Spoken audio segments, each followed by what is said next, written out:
ಕಾಂಗ್ರೆಸ್ ಮುಖಂಡ ರಾಜೀವ್ ಗೌಡ ಅಮಾನತು. ಕೆಪಿಸಿಸಿಯಿಂದ ರಾಜೀವ್ ಗೌಡ ಅಮಾನತು. ಶಿಡ್ಲಘಟ್ಟ ಪೌರಾಯುಕ್ತಗೆ ಧಮಕಿ ಹಾಕಿದ್ದ ರಾಜೀವ್ ಗೌಡ ಇದೀಗ ಅಮಾನತು. ಕಾಂಗ್ರೆಸ್ ಮುಖಂಡ ರಾಜೀವ್ ಗೌಡ ಅಮಾನತು.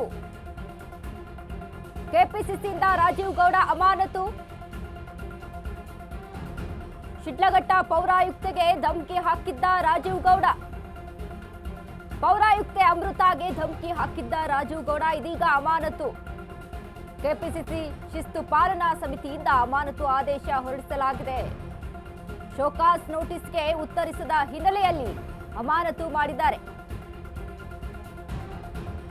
ಕಾಂಗ್ರೆಸ್ ಮುಖಂಡ ರಾಜೀವ್ ಗೌಡ ಅಮಾನತು. ಕೆಪಿಸಿಸಿಯಿಂದ ರಾಜೀವ್ ಗೌಡ ಅಮಾನತು ಆಗಿರುವಂತದ್ದು.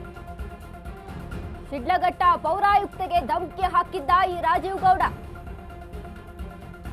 ಪೌರಾಯುಕ್ತೆ ಅಮೃತಾಗೆ ಧಮಕಿಯನ್ನ ಹಾಕಿದ್ದ ಈ ರಾಜೀವ್ ಗೌಡ ಕೆಪಿಸಿಸಿ ಶಿಸ್ತು ಪಾಲನಾ ಸಮಿತಿಯಿಂದ ಅಮಾನತು ಆದೇಶವನ್ನ ಹೊರಡಿಸಿದ್ದಾರೆ. ಇದೀಗ ಶೋಕಾಸ್ ನೋಟಿಸ್ ಅನ್ನ ಕೊಟ್ಟರು ಕೂಡ ಉತ್ತರಿಸದೆ ಕ್ಯಾರೆ ಎನ್ನದೇ ಇದ್ದಂತ ಈ ರಾಜೀವ್ ಗೌಡನನ್ನ ಇದೀಗ ಕೆಪಿಸಿಸಿಯಿಂದ ಅಮಾನತು ಮಾಡಲಾಗಿದೆ. ಕಾಂಗ್ರೆಸ್ ಮುಖಂಡ ರಾಜೀವ್ ಗೌಡ ಇದೀಗ ಅಮಾನತು. ಕೆಪಿಸಿಸಿಯಿಂದ ರಾಜೀವ್ ಗೌಡನ್ನ ಅಮಾನತು ಮಾಡಿದ್ದಾರೆ.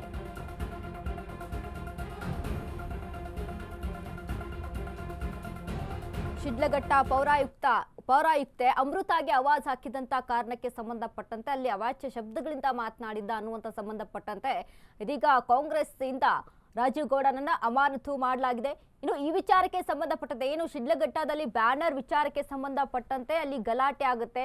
ಬ್ಯಾನರ್ ಏನಕ್ಕೆ ತೆಗೆಸಿದ್ದೀರಾ ಅನ್ನುವಂತಹ ವಿಚಾರಕ್ಕೆ ಸಂಬಂಧಪಟ್ಟಂತೆ ಒಂದು ಮಹಿಳೆ ಅಂತ ನೋಡದೆ ಒಂದು ಅಧಿಕಾರಿಗೆ ಅವಾಚ್ಯ ಶಬ್ದಗಳಿಂದ ಧಮಕಿ ಹಾಕಿ ಮಾತನಾಡಿರ್ತಾರೆ ಇದೇ ರಾಜೀವ್ ಗೌಡ. ಹೀಗಾಗಿ ಕಾಂಗ್ರೆಸ್ ಮುಖಂಡ ರಾಜೀವ್ ಗೌಡನನ್ನ ಅಮಾನತು ಮಾಡಲಾಗಿದೆ. ಕೆಪಿಸಿಸಿಯಿಂದ ಅಮಾನತು ಆದೇಶವನ್ನ ಹೊರಡಿಸಿದ್ದಾರೆ. ಈ ವಿಚಾರಕ್ಕೆ ಸಂಬಂಧಪಟ್ಟಂತೆ ಶೋಕಾಸ್ ನೋಟಿಸ್ ಅನ್ನ ಕೊಟ್ಟು ಇದಕ್ಕೆ ನೀವು ಉತ್ತರವನ್ನ ಕೊಡಬೇಕು ಅನ್ನುವಂಥದ್ದನ್ನ ಕೆಪಿಸಿಸಿ ಅಲ್ಲಿ ಹೇಳಿರುತ್ತೆ. ಆದ್ರೆ ಆ ಒಂದು ನೋಟಿಸ್ಗೂ ಕೂಡ ಕ್ಯಾರೆ ಎಂದಿರಲಿಲ್ಲ ಈ ರಾಜೀವ್ ಗೌಡ. ಹೀಗಾಗಿ ಇದನ್ನೆಲ್ಲವನ್ನ ಕೂಡ ಗಮನಿಸಿಕೊಂಡು ಶಿಸ್ತು ಪಾಲನೆಯನ್ನ ಅಲ್ಲಿ ಮಾಡದೇ ಇರುವಂತಹ ಕಾರಣಕ್ಕೆ ಇದೀಗ ಕೆಪಿಸಿಸಿಯಿಂದ ಆದೇಶವನ್ನ ಹೊರಡಿಸಿದ್ದಾರೆ. ರಾಜೀವ್ ಗೌಡ ಅಮಾನತು ಮಾಡಲಾಗಿದೆ.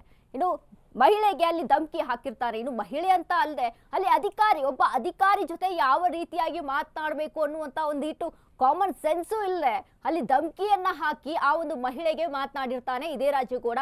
ಹೀಗಾಗಿ ಇದನ್ನೆಲ್ಲ ಪರಿಗಣಿಸಿಕೊಂಡು ಕೆಪಿಸಿಸಿಯಿಂದ ಶೋಕಾಸ್ ನೋಟಿಸ್ ಅನ್ನ ಜಾರಿ ಮಾಡ್ತಾರೆ. ನೀವು ಯಾಕೆ ಈ ರೀತಿಯಾಗಿ ನಡ್ಕೊಂಡ್ರಿ, ಇದ್ರ ಬಗ್ಗೆ ನೀವು ಉತ್ತರವನ್ನ ಕೊಡಬೇಕು ಅಂತ. ಆದ್ರೆ ಅದಕ್ಕೆ ಯಾವುದೇ ತರದಂತ ಉತ್ತರವನ್ನ ಕೊಡೋಕೆ ಮುಂದಾಗಲ್ಲ ಈ ರಾಜೀವ್ ಗೌಡ.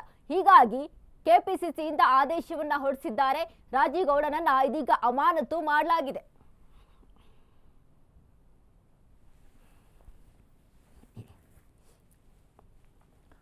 ನಾವೆಲ್ಲ ಗಮನಿಸಿದ್ವಿ ಹಿಂದೆ ಒಂದು ಬ್ಯಾನರ್ ವಿಚಾರಕ್ಕೆ ಸಂಬಂಧಪಟ್ಟಂತೆ ಅಲ್ಲಿ ಕಲ್ಟ್ ಸಿನಿಮಾದ ಒಂದು ಬ್ಯಾನರ್ ಅನ್ನ ಹಾಕ್ಲಾಗಿರುತ್ತೆ. ಆದ್ರೆ ಆ ಬ್ಯಾನರ್ ಅನ್ನ ಯಾಕೆ ತೆಗೆಸಿದ್ರಿ ಅಂದ್ರೆ ಅಲ್ಲಿ ಓಡಾಡುವಂತಹ ಒಂದು ರೋಡಿನ ಮಧ್ಯದಲ್ಲಿ ಜಾಗದ ಮಧ್ಯದಲ್ಲಿ ಇದೆ ಅನ್ನುವಂತ ಕಾರಣಕ್ಕೆ ಅಲ್ಲಿಯ ಪೌರಾಯುಕ್ತೆ ಅಮೃತ ಆ ಒಂದು ಬ್ಯಾನರ್ ಅನ್ನ ತೆಗೆಸಿರ್ತಾರೆ. ಆದ್ರೆ ಅಲ್ಲಿ ಆ ಬ್ಯಾನರ್ ವಿಚಾರಕ್ಕೆ ಹೇಳುವಂತ ರೀತಿ ಇದೆ, ಯಾವ ರೀತಿಯಾಗಿ ಹೇಳಬೇಕು ಅನ್ನುವಂಥದ್ದು. ಅದೇ ರೀತಿಯಾಗಿ ನಾವು ಗಮನಿಸಿದ್ರೆ ಬೆಂಗಳೂರು ಸೈಡ್ ಎಲ್ಲ ಈ ಬ್ಯಾನರ್ ಅನ್ನ ಹಾಕಿದಾಗ ಅಲ್ಲಿ ಒಂದು ಬೆಂಗಳೂರಿನ ನಗರದ ಸೌಂದರ್ಯವನ್ನ ಹಾಳು ಮಾಡ್ತಾ ಇದ್ದಾರೆ ಅನ್ನುವಂತ ಕಾರಣಕ್ಕೆ ಎಷ್ಟೆಲ್ಲ ಗಲಾಟೆಗಳಾಗುತ್ತೆ, ಎಷ್ಟೆಲ್ಲ ವಿರೋಧಗಳು ವ್ಯಕ್ತ ಆಗುತ್ತೆ. ಆದ್ರೆ ಇಲ್ಲಿ ಬೇರೆ ಕಡೆಗಳಲ್ಲಿ ಯಾಕೆ ಈ ರೂಲ್ಸ್ ಫಾಲೋ ಆಗಲ್ಲ ಅನ್ನುವಂಥದ್ದು ಮತ್ತೊಂದು ಕಡೆ. ಇನ್ನೊಂದು ಕಡೆ ಅಲ್ಲಿ ಬ್ಯಾನರ್ ಓಡಾಡುವಂತ ರಸ್ತೆಯ ಬದಿಯಲ್ಲಿ ಇತ್ತು. ಸೊ ಹೀಗಾಗಿ ಅದನ್ನ ತೆಗೆಸಿದ್ದೇನೆ ಅಂತ ಅಮೃತ ಅಲ್ಲಿ ಹೇಳ್ತಾರೆ. ಆದ್ರೆ ಆ ಮಾತನ್ನ ಕೂಡ ಈ ಒಂದು ರಾಜೀವ್ ಗೌಡ ಅದಕ್ಕೆ ಆ ಮಾತನ್ನ ಕೇಳಿಸ್ಕೊಳ್ಳೋಕೆ ರೆಡಿ ಇರೋದಿಲ್ಲ. ಹೀಗಾಗಿ ಆ ಪೌರಾಯುಕ್ತೆಗೆ ಧಮಕಿಯನ್ನ ಹಾಕ್ತಾರೆ, ಅವಾಚ್ಯ ಶಬ್ದಗಳಿಂದ ಮಾತನಾಡ್ತಾರೆ. ಇದಕ್ಕೆ ಒಂದು ರೀತಿಯಾಗಿ ಬೇಸರವನ್ನ ವ್ಯಕ್ತಪಡಿಸಿದಂತ ಅಮೃತ ಗೌಡ ಇದಕ್ಕೆ ಆರೋಪವನ್ನ ಮಾಡ್ತಾರೆ, ಈ ರೀತಿಯಾಗಿ ಮಾತನಾಡಿದ್ದಾರೆ ಅಂತ. ಸೊ ಇದನ್ನೆಲ್ಲ ಗಮನಿಸ್ಕೊಂಡು ಇದೀಗ ಕೆಪಿಸಿಸಿ ಶೋಕಾಸ್ ನೋಟಿಸ್ ಅನ್ನ ಅಲ್ಲಿ ಜಾರಿ ಮಾಡಿರುತ್ತೆ. ಆದ್ರೆ ಅದಕ್ಕೆ ಯಾವುದೇ ರೀತಿಯಾದಂತಹ ಪ್ರತಿಕ್ರಿಯೆಯನ್ನ ಕೊಡೋದಿಲ್ಲ ಈ ರಾಜೀವ್ ಗೌಡ. ಹೀಗಾಗಿ ಇದನ್ನ ಅಲ್ಲಿ ಗಮನಿಸಿದಂತ ಕೆಪಿಸಿಸಿ ಇದೀಗ ಆದೇಶವನ್ನ ಹೊರಡಿಸಿದೆ.